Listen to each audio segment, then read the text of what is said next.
Lo que verás a continuación es una pieza generada por nuestra unidad de inteligencia de datos.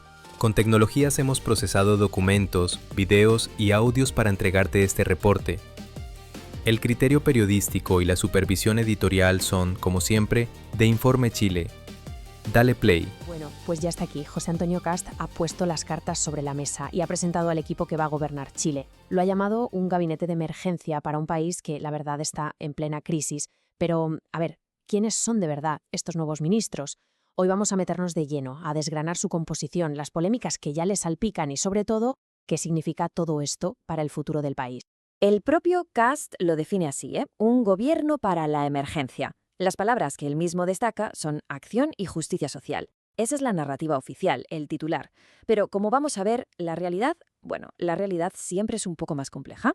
Aquí tenemos la hoja de ruta. Vamos a empezar por el anuncio oficial, para luego sumergirnos en lo que se ha dicho en redes, que ha sido mucho. Después, las controversias más sonadas. Y para terminar, el análisis de los expertos sobre lo que de verdad significa este gabinete para Chile. Empezamos. Primera parte, un gabinete de emergencia. El anuncio en sí fue bastante sobrio, con el telón de fondo de los incendios forestales, pero es en la composición del equipo donde se empieza a ver la estrategia real. Y aquí salta la primera gran sorpresa. Fijaos en el gráfico. 2/3 del gabinete son independientes. O sea, 16 de los 24 ministros no militan en ningún partido. Esto es desde luego una apuesta que tiene ventajas claras, pero también unos riesgos enormes. Vamos con la segunda parte. ¿Quién es quién? Vamos a ponerles cara a los nuevos ministros. Aquí vamos a encontrar un poco de todo, perfiles muy técnicos, pesos pesados del mundo empresarial y algún que otro veterano de la política.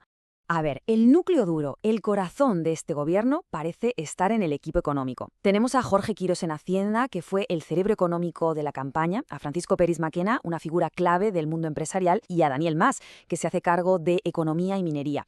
Todos, como veis, por un perfil técnico y empresarial muy marcado.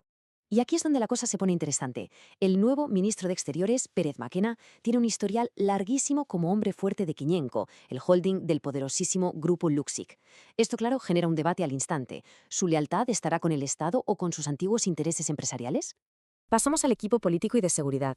Aquí hay una mezcla de la vieja guardia, con veteranos como Alvarado y García Ruminot, y caras nuevas como la de la vocera, Mara Sedeni, o la fiscal Trinidad Steinert, que va a liderar el nuevo Ministerio de Seguridad.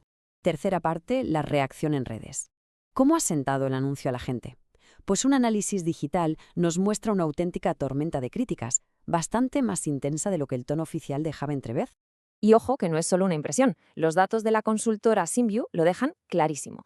A ver, la mayoría de las interacciones, un 69%, fueron neutras, ¿vale? Pero lo interesante viene ahora. El sentimiento negativo, que roza el 21%, es más del doble que el positivo. O sea que la crítica se impuso y con fuerza desde el minuto 1.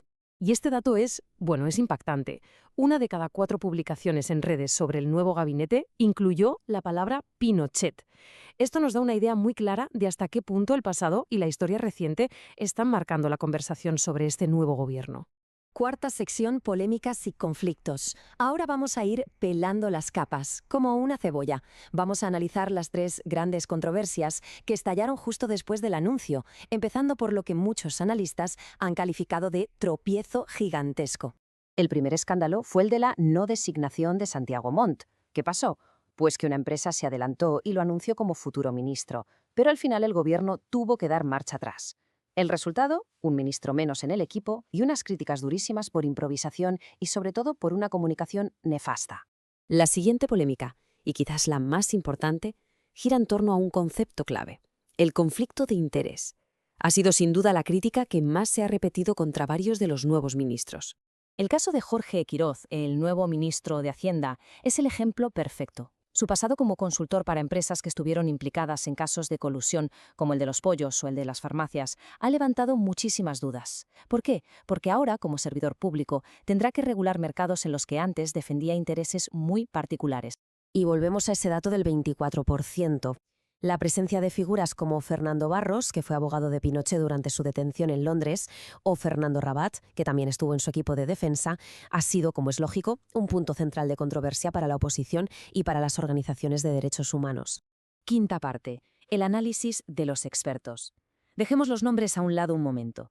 La pregunta es, ¿Puede este equipo de estrellas funcionar de verdad como un gobierno cohesionado? Los analistas, la verdad, tienen serias dudas. La analogía del analista Eugenio Tironi es demoledora.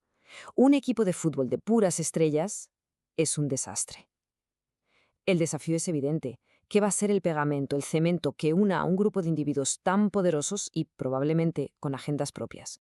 Y a esa falta de cemento político se le suma otro factor, la preocupación de que esas personalidades tan fuertes, esos egos grandes, puedan generar roces internos, que empiecen a acumular tarjetas amarillas y que al final todo acabe provocando inestabilidad en el propio gobierno. El politólogo Marcelo Mella da otra clave. La apuesta por los técnicos podría ser una forma de evitar las peleas ideológicas dentro de la derecha. Pero claro, el precio a pagar puede ser altísimo. Un gobierno aislado, sin capacidad para negociar leyes en el Congreso. Y llegamos a la parte final, el camino por delante. Al final, todo se resume en una tensión constante entre la promesa de eficacia y el peligro de los conflictos de interés y la inexperiencia política. Por un lado, tenemos la promesa, un gobierno de expertos para reactivar la economía. Y, por el otro, el peligro, lo que sus críticos han llamado un festival de conflictos de interés y una debilidad enorme para poder negociar en el Parlamento. Así que al final la gran pregunta queda flotando en el aire. ¿Puede un gobierno de gerentes de élite, de gente que viene del mundo de la empresa y sin grandes raíces políticas, navegar con éxito en las aguas tan turbulentas de las crisis que vive Chile ahora mismo? ¿Social, económica, de seguridad? Bueno, pues la respuesta, como siempre, la veremos en los próximos meses.